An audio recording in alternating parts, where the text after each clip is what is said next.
Ser culto es la única manera de ser libre. José Martí. ¿Han podido entender cuál es el precio que paga una nación y las generaciones subsiguientes cuando en el presente no somos capaces de inculcar valores y respeto hacia la vida, hacia los demás, hacia la integridad y hacia la propiedad ajenas?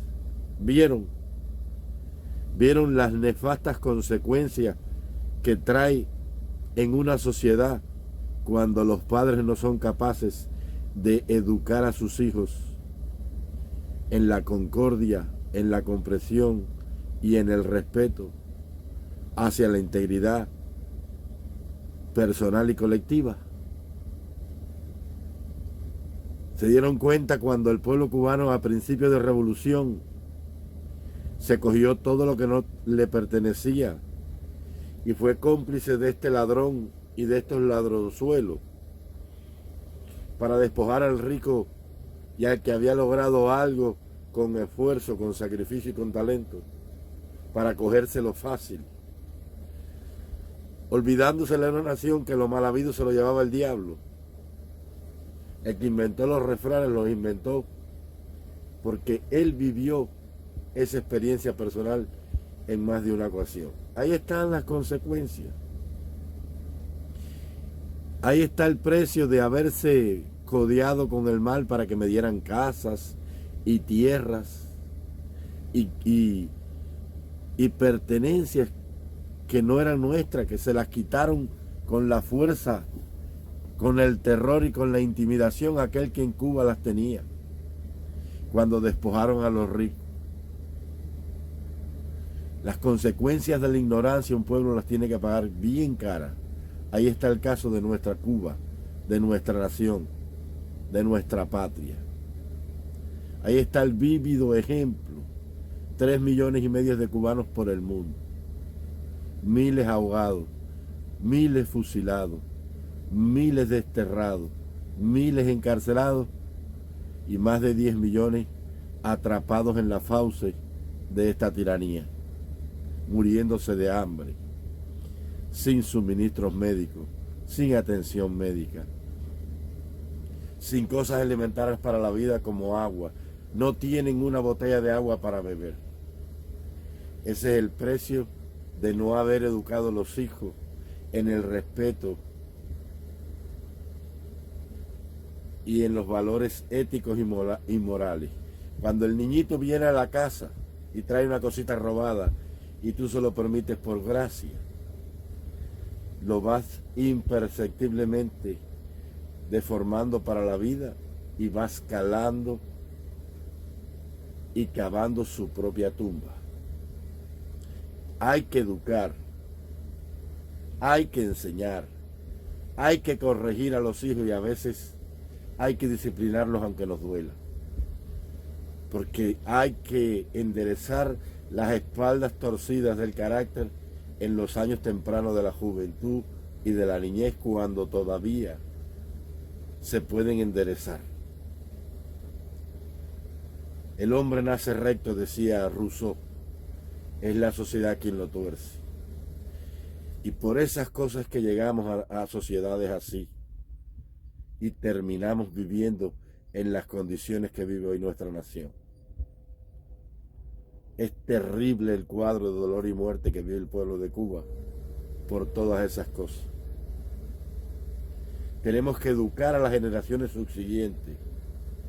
Tenemos que hacer un libro de texto de todo el horror y toda la barbarie de este comunismo. Comenzar desde el principio. Tomar el ovillo por la primera que deja, donde empezó a desenredarse este hilo de maldad y de terror.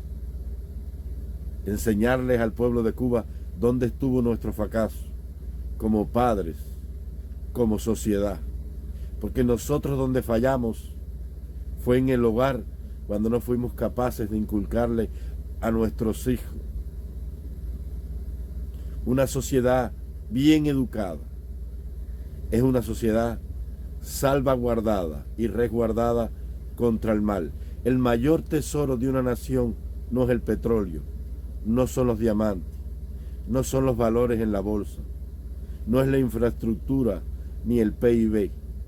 El mayor tesoro de una nación es cuando hay una nación educada, cuando un hombre va por la acera y se aparta para que tú pases, cuando alguien llega a un lugar y dice buenos días, cuando alguien ve a alguien con problemas en la vía y se para a preguntarle en qué puede ayudarlo, cuando sobra algo en la casa y nuestra conciencia nos dice que tal vez el vecino lo necesite, cuando sabemos que los niños en la escuela necesitan útiles y que a nosotros nos sobran unos centavos para dárselo allí a un niño que no puede comprarlo. Eso es una sociedad rica.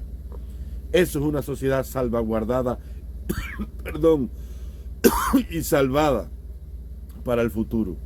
Es la única manera de echar los cimientos rectos de una sociedad para que crezca erguida, segura, afirmada y fuerte. Pero cuando nosotros, en el afán diario de buscar el pan para la casa, olvidamos a nuestros hijos, entonces estamos exponiendo a nuestra familia, a nuestra seguridad emocional y por consiguiente a la sociedad en el futuro, cuando esos niños crezcan, a ser seres que terminen aceptando todo lo que la sociedad les enseñó fuera, porque tú no tuviste tiempo para enseñárselo dentro, puertas adentro del hogar. Ahí están las consecuencias de lo fácil, de aceptar, de cogérmelo todo, del olvido de los gobiernos que tuvo Cuba, que no fueron capaces de educar a los pueblos, porque la misión del gobierno también es rescatar a los sectores vulnerables y educarlos. Una nación avanza cuando sus políticos son honrados, conscientes y honestos. Cuando los hombres separan el negocio de la lucha, porque lucha y negocio son enemigos.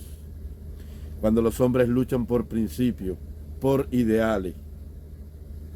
Cuando los hombres ponen a un lado el dinero y hacen de su condición espiritual lo primero de su lucha y de su vida, de su compromiso con la sociedad y con la patria. Esa ha sido la causa principal de la desgracia nuestra. El problema del pueblo de Cuba no estuvo en un caudillo, estuvo en un pueblo que no fue capaz de poner por encima de todo su condición ética y moral, que se quiso aprovechar de las circunstancias y del momento, y eso nos trajo a vivir esta terrible desgracia y desolación que estamos viviendo hoy.